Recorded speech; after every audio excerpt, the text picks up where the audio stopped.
সেবার ব্রতেই চাকরি, সর্বমোট 120 টাকা।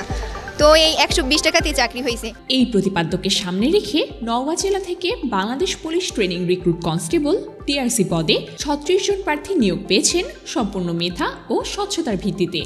বিস্ময়কর হলেও সত্য, প্রতিটি প্রার্থী মাত্র 120 টাকা সরকারি আবেদন ফি দিয়েই এই চাকরির সুযোগ লাভ করেছেন, কোনো প্রকার ঘুষ বা তদবির ছাড়াই। সর্বমোট 120 টাকা। তো এই 120 টাকাতে চাকরি হয়েছে। নওগাঁ পুলিশ লাইন্সে আয়োজিত এক অনুষ্ঠানে জেলা টিআরসি নিয়োগ বোর্ডের সভাপতি ও পুলিশ সুপার মোহাম্মদ শফিউল সারওয়ার প্রাথমিক ফলাফল ঘোষণা করেন।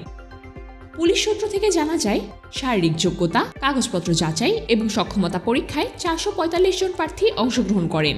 তাদের মধ্য থেকে 69 জন লিখিত পরীক্ষার জন্য উত্তীর্ণ হন এবং পরে তারা মৌখিক ও মনস্তাত্ত্বিক পরীক্ষায় অংশগ্রহণ করেন।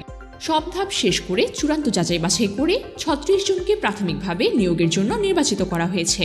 ইচ্ছা ছিল যে হ্যাঁ, একজন সন্তান হিসেবে আমার দায়িত্ব কি, আমার বাবার স্বপ্ন যখন পুলিশ বানাবে আমাকে, তো তখন একজন সন্তান হিসেবে আমার কর্তব্য ছিল যে আমি তার অবশ্যই পূরণ করব স্বপ্নটা।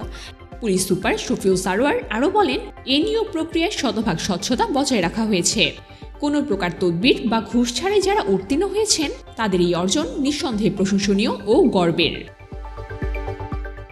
নবনিযুক্তদের উদ্দেশ্যে তিনি আরও বলেন, আমাদের প্রত্যাশা তোমরা সততা, নিষ্ঠা ও পেশাদারিত্বের সঙ্গে দেশের সেবা করবে।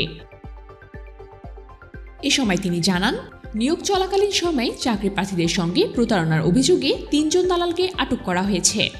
তারা চাকরি পাইয়ে দেওয়ার প্রতিশ্রুতি দিয়ে আর্থিক লেনদেন করেছিল। তাদের কাছে থেকে নগদ অর্থ, ব্যাংক চেক ও চুক্তিনামা জব্দ করা হয়েছে এবং প্রতারণার অভিযোগে মামলা দায়ের করা হয়েছে।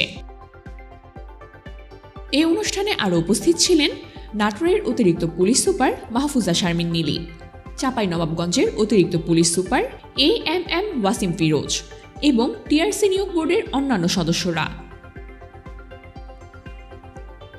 চাকরির দুনিয়ায় যেখানে ঘুষ তদবির যেন নিত্যনৈমিত্তিক, সেখানে মাত্র 120 টাকায় মেধা ও যোগ্যতার ভিত্তিতে এমন নিয়োগ পাওয়া নিঃসন্দেহে এক অনুকরণীয় দৃষ্টান্ত।